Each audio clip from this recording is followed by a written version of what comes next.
Doctor check আপের জন্য বাবা মা দুজনেই এসছে বেহালায়, দাদাদের বাড়িতে রয়েছে। তো যেদিনই হোক আমাদেরকে তো দেখা করতে যেতেই হতো। আর নেক্সট উইক থেকে সোনুর এক্সাম ছিল, আর আজকে সোনুর টিউশন ছিল না, সেই জন্য ভেবে নিয়েছিলাম যে আজকে একটু দেখা করতে যাব। তো দুপুর 12টা 20 উল্টোডাঙা থেকে কল্যাণী বজবজ একটা ডাইরেক্ট ট্রেন থাকে, ওই ট্রেনটাই উঠে আমরা মাঝেরহাটে নেমে র্যাপিডো করে দিদিভাইদের ফ্ল্যাটে দেখো এই যে পৌঁছে গেছি। ঢুকেই দেখলাম মা বসে আছে খাওয়া দাওয়া করে, আর দাদাভাই দিদিভাই খাচ্ছিল। আমি সোনুকে ফ্রেশ করিয়ে খাইয়ে দিয়েছিলাম, আমি নিজেও খেয়ে নিয়েছিলাম। আর সোনু গিয়েই দাদাইয়ের সঙ্গে বসে পড়েছে। বাবার কাছে শুয়ে শুয়ে শুধু ভূতের গল্প শুনবে। গল্প শুনতে শুনতে টায়ার্ড হয়ে যাওয়ার পর আর ভাল লাগছিল না। তারপর শুরু হলো টিভি দেখার বায়না। টিভি চালিয়ে দিয়েছিলাম একটা শ্রীকৃষ্ণের কার্টুন। তারপরে দেখো এখানে চারজনেই আমরা এই খাটটায় শুয়ে পড়েছিলাম, আমার একটু ঘুম ঘুম পাচ্ছিল তাই।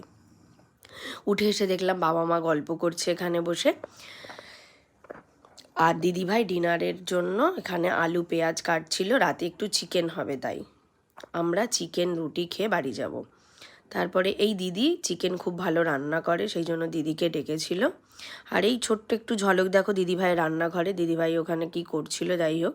আর আমি আর মা এখানে বসে আছি কখন ফুচকা খাবো। এই যে ফুচকা এখানে দাদাভাই আমাদেরকে এনে দিয়েছে, মাকে আগেই রেডি করে দিয়ে দিয়েছিলাম, মা খেয়ে নিয়েছিল। খাওয়ার পরে চা খাচ্ছিল, আর আমি আর দিদিভাই লাস্ট খাচ্ছিলাম। আর আমি তো লিকার চা খাই না, তাই দিদিভাই আর মা খাচ্ছিল। আর দিদিকে বলছি চলো তুমি কেমন রান্না করছো সবাইকে দেখাই একবার। তারপরে এখানে তিনজন মিলে কি যে করছিল একটা কিচেনের মধ্যে, তিনজন ভগবান জানে। আর এই বাচ্চা হচ্ছে দিদিভাইয়ের পাশের ফ্ল্যাটের একটা বাচ্চা, খুব দুরন্ত কিন্তু খুব কিউট হাসিটা। তারপরে সোনুর পাপা ডিউটি থেকে এসে এখানে বসে বসে চা খাচ্ছিল।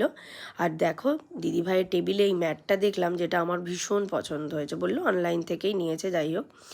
আর রাতের বেলায় এই মিষ্টি রুটি চিকেন খেয়ে আমরা রাতেই বাড়ি ফিরে এসেছিলাম।